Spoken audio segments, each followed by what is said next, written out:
বন্ধুরা, সামনেই হচ্ছে জামাই ষষ্ঠী।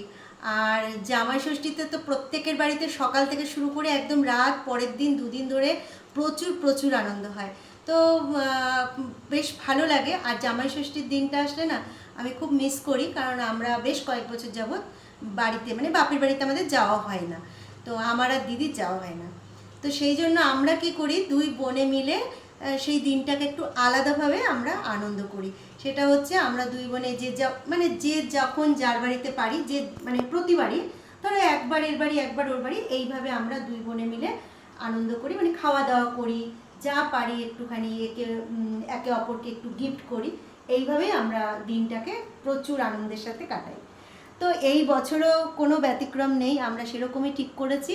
তো কি করব, কি খাবো, সব কিছুই পরে শেয়ার করব। তো আমরা ছোট ছোট একটু উপহার দিই দুই বোনকে, একে অপরকে, যাতে একটু মনটা আনন্দ থাকে। তো ভাবছি সেটাই তোমাদের সাথে শেয়ার করব, যে আমি কি কিনলাম। আমি কাঁচরাপাড়া গিয়েছিলাম, তা ভাবলাম একটু কিনেই নি, কারণ আমার বরের আর সময় হবে না। তো সেটাই তোমাদের সাথে শেয়ার করব। তো চলো দেখাই দিদির জন্য কি কিনেছি। বেশি কিছু না, ছোট ছোট গিফট। আমি তো আগেই বললাম, এই দেখো এই ব্যাগটা কিনেছি আমি দিদির জন্য। কারণ কি, ও তো বিজনেস করে, তো ওর ছোট ছোট ব্যাগ এরকম হাতে ধরে নিয়ে যেতে সুবিধা হয়। তো এই ব্যাগগুলো খুব পছন্দ করে, সেই জন্য আমি এই ব্যাগটা নিয়েছি। তো এটার দাম নিয়েছে হচ্ছে 294 টাকা। হ্যাঁ হ্যাঁ, 294 টাকায় ব্যাগটা নিয়েছে। আর এই ব্যাগগুলো আমারও খুব ভালো লাগে, ওরও খুব ভালো লাগে, ও খুবই পছন্দ করে এই ব্যাগগুলো। তো সেই জন্য এই ব্যাগটা নিয়েছি। এই দেখো কেমন হচ্ছে অবশ্যই বলো। ভেতরে এইখানে একটা চেন আছে, ভেতরে একটা ছোট পকেট আছে, ভিতরে একটা বড় আছে। বেশ কোনো অসুবিধা নেই। এই যে একদম ভেতরটা দেখো কতটা বড়, দেখেছো? এই দেখো ভেতরে একটা দুটো, বেশ ভালোই সুবিধা হবে, ফোন টোন নেওয়াটা বেশ সুবিধা হবে। বেশ সুন্দর ব্যাগটা, আমার তো খুব পছন্দ হয়েছে।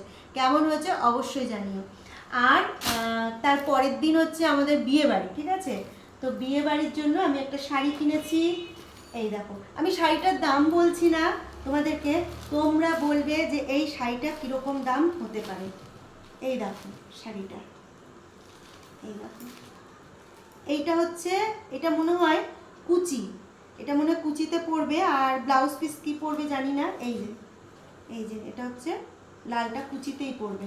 আর এই দেখো শাড়িটা সবুজের ওপরে নিয়েছি। নতুন বউ তো একটু পাটটা লাল, আমার তো বেশ ভালো লেগেছে। আর সব থেকে বড় কথা, এই শাড়িটা যার দোকান থেকে এনেছি, কাঁচরাপাড়ায় যে দোকানের থেকে এনেছি, সেই দাদা হচ্ছে আমার একজন ফলোয়ার দাদা। তো আমার পোস্টে কিন্তু উনি লাইক কমেন্টস করেন, আর ভীষণ খুশি হয় আমার ভিডিও দেখে।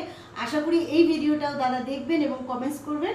খুব ভালো লাগে দাদার দোকানের শাড়ি। আমি মানে প্রতিটা গিফট বা এমনি সময়ও দাদার দোকানে চলে, গিফট তো আমি দাদার কাছ থেকেই আনি। তো শাড়িটা অবশ্যই বলবে কেমন হয়েছে। এটা আমার হচ্ছে ফলোয়ার দাদার দোকানের শাড়ি।